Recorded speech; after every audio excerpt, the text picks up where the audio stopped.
as características, volta aí a apresentação, assiste de maneira bem pausada, fazendo anotações para que você possa absorver o máximo desse conhecimento. O próximo tópico agora são recursos comuns. Os recursos comuns, como os bens públicos, não são excludentes. Estão disponíveis gratuitamente para todos que queiram usá-los. Os recursos comuns, entretanto, são rivais. O uso de um recurso comum por uma pessoa reduz a possibilidade que outras pessoas têm de usá-lo.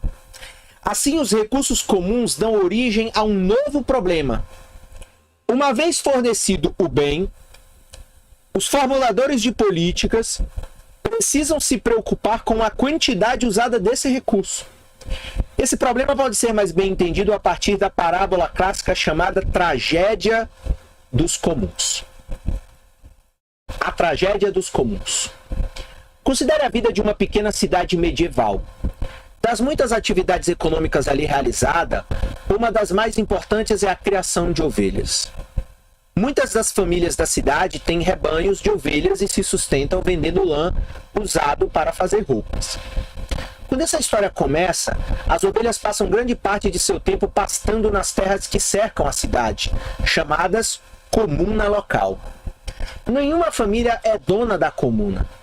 Em vez disso, as terras são propriedades coletivas de todos os habitantes da cidade e todos podem deixar suas ovelhas ali pastar. A propriedade coletiva funciona bem porque a terra é abundante.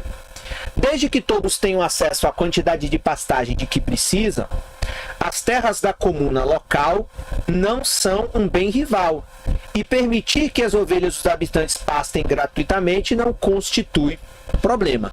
Todos na cidade ficam felizes, são felizes. Com o passar dos anos, a população da cidade cresce e com ela o número de ovelhas que pastam na comuna. Com um número crescente de ovelhas e uma quantidade fixa de terras, a terra começa a perder sua capacidade de se recuperar. Com o decorrer do tempo, a terra passa a ser utilizada tão intensamente que acaba por ficar estéril. Com o fim do pasto da comuna, criar ovelhas fica impossível e a próspera indústria de lã da cidade desaparece. Muitas famílias perdem sua fonte de sustento. O que causa a tragédia? No caso, o desgaste da comuna que fornece alimento abundante e barato para as ovelhas. O que causa a tragédia?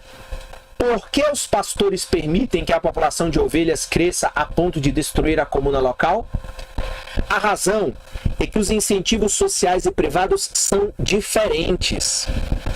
Evitar a destruição das pastagens depende de ação coletiva por parte dos pastores. Se os pastores agissem juntos, poderiam reduzir a população de ovelhas para um nível que a comuna pudesse sustentar.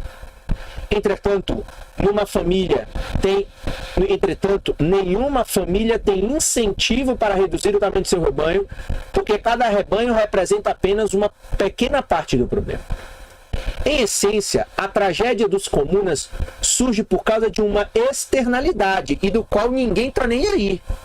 Quando o rebanho de uma família pasta nas terras comuns, reduz a qualidade de terra disponível para as demais famílias. Como as pessoas não levam em consideração essa externalidade negativa ao decidirem quantas ovelhas possuir, o resultado claramente é um número excessivo de animais.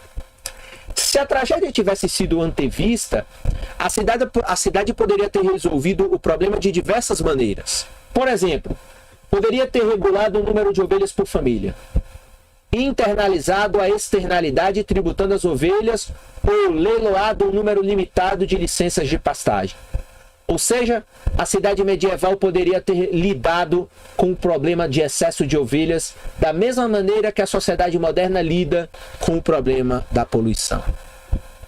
No caso da terra, entretanto, há uma solução mais simples.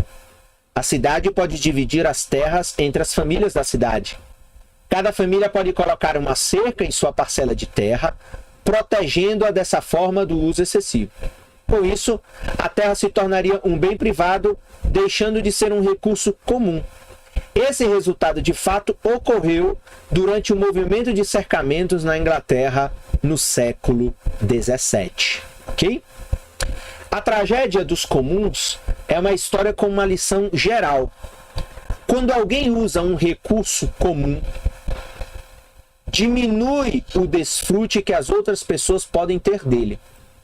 Por causa dessa externalidade negativa, os recursos comuns tendem a ser usados em excesso.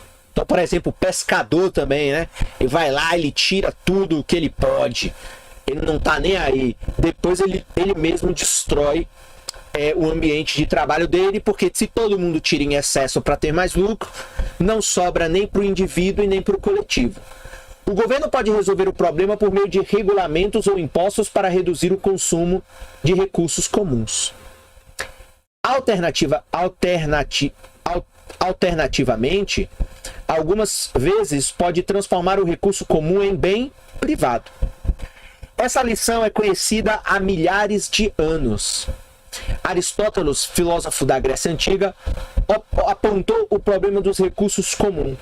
O que é comum a muitos é o que recebe menos cuidados, porque todos têm maior preocupação com o que é seu do que com aquilo que possuem em conjunto com outros. Veja aí a sabedoria de Aristóteles na Grécia Antiga, quando nem se imaginava em capitalismo ou no Estado nacional que nós conhecemos hoje, ainda que a própria Grécia tenha sido uma verdadeira potência histórica.